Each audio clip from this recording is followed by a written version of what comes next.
good win for the Bourne Braves here in Cotuit. Kyle Kercheval, Blaine McCormick, Justin Glancy, and we've got a very special guest with us, Daniel Bies. He's kind of a tall guy. I mean, I'm really looking up to him right now. 6'8", the same height as LeBron James, a little bit of a different body build. But Daniel, what did you see when you came into the game? What was going through your mind when you came out of the bullpen in that tight situation? I was just trying to throw strikes and make them beat me. That was my problem the entire season. Was I was kind of beating myself and trying to make them beat me. Daniel, the bullpen has been absolutely outstanding. To start this season, obviously there's a lot of nerves coming into the Cape League. You only get your first few outings out here until you really kind of start to solidify your position in the bullpen. What has been the key to your guys' success? I know it's a small sample size, but you guys really just seem to be rolling right now.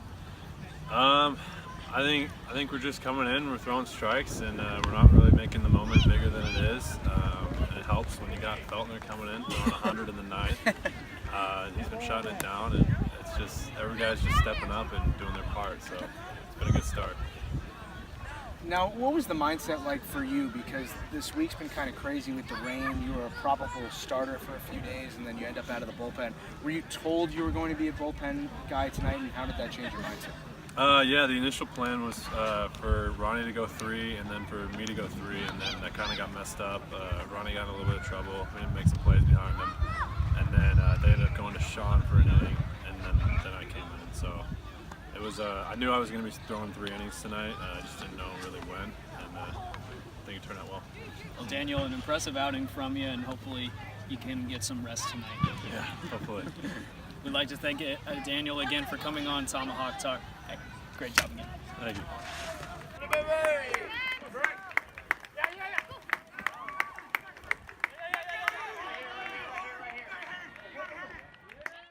Well, Daniel Bies is only one factor of the Bourne Braves bullpen that has really come into effect. And Kyle, we talked about this last time on Tomahawk Talk, how the bullpen has really been operating well at this point. What have you seen from these guys coming out of the pen? It seems like Coach Harvey really has a good arsenal behind him. Well, we saw 11 total pitchers tonight. We saw after the first 2 innings that this was going to be a bullpen kind of game.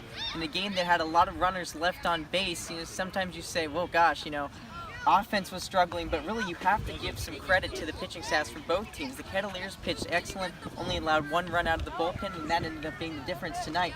But these Bourne Braves pitchers have really been up to the task of protecting these 1-run leads. They've come out of the pen with something to prove, and as Daniel said, this team is just looking to throw strikes and just pound the zone and then stick to what they know how to do. And that's the best thing about baseball is really it's a simple game, and you've played the game for so long and you've had a full regular season. Now you just come out and you keep building on what you did over the course of the season, and at the end of the day, it's just baseball. And Daniel mentioned the closer for the Bourne Braves today, Ryan Feltner. He had some high velocity. I mean, the scoreboard was reading high 90s, even touched 100. Justin, what have you seen from this guy? Well, Feltner's been outstanding so far this season. And look, he throws hard. And he got into a little bit of trouble tonight, and it seemed like he kind of said, you know what? I throw really hard. I'm just going to make them to be the closer for this team. His second save in as many Bourne victories. Well, in the game, total of 20 hits between the two teams, Bourne coming up with 9 of them, and they had 5 runs on the board. What was really going for the offense early on from these Bourne Braves? Well, the unique thing about the offense tonight from the Braves is the fact that really all the run scoring in that 3rd inning started with the bottom of the order. And what we've seen over the course of these last 3 games is the guys at the top of the order getting things started, but everything kind of stalling out towards the end. Tonight, it was the opposite, where you had the bottom of the lineup get things started, and then the struggles from 1, 2, 3 hitters really existed, but it was Grant Witherspoon who came through with a clutch hit tonight. The guy's kind of been all or nothing. He's had like the extra base hit or a strikeout, and that's kind of been it for him. But tonight he comes through with the only hit that matters. He comes through with the bases clearing 3 RBI double. So, I mean, you can't ask for any more than that, and tonight it ended up being a big part of the difference.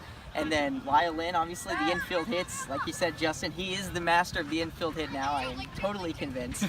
But really the combination of just coming through in those opportunities, like we talked about, they're not taking all of their opportunities. There's really some room to grow there, but the fact that they can create those opportunities goes a long ways. And coming into this game, Lyle Lynn led the Braves in both categories of batting average and RBIs. It seemed as though today he didn't have as good of a game as in previous, but he still was an impressive outing. You mentioned the RBI single that he had, the infield hit.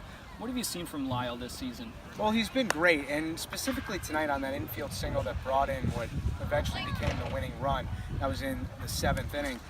Look, we saw later on in the game and even earlier in the game with how many guys got left on base because of strikeouts, the value of putting the ball in play. I mean, baseball's changed to the extent that people think strikeouts are okay, and sometimes they are. I mean, strikeouts better than a double play, I guess. But when you have the bases loaded and you run out, there's value in putting the ball in play.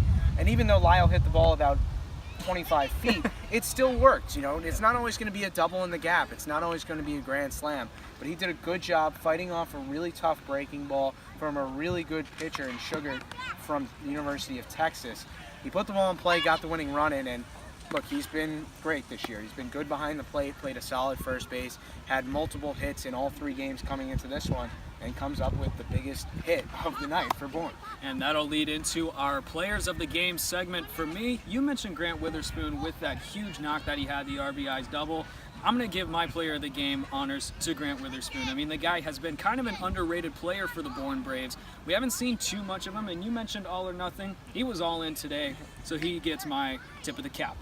I'm going to give mine to Daniel Bies. I think there's a lot of guys you could give it to, but anytime you go 3 scoreless innings out of the pen after your starter only goes 2 1/3, and although Daniel said that was kind of the plan, was to go 3 3, it wasn't. That was not the case. And you may think, oh, 2 outs is not much of a difference, but it's a big difference because you are mentally preparing yourself to enter the game at a certain time. But the fact that he was able to come out, adjust, and be ready and put together a scoreless 3 innings, I think you have to give him all the credit in the world. And without that, I guess, reinforcement ability that he brought to the team, I think we have a good team.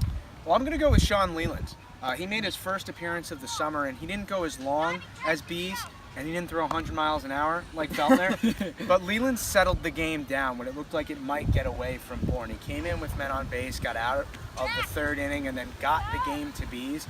And since the whole bullpen was so good for Bourne, I'm going to go with the guy that started it off, Sean Leland. Well, the Bourne bullpen has been working great for them. We had Daniel Bies on earlier, and you're a Player of the Game. He's been great today, and the tallest kid on the team with the shortest broadcast team on the Cape, so it's a great honor to talk to him. But thanks, guys, for tuning in to Tomahawk Talk. Catch us next time.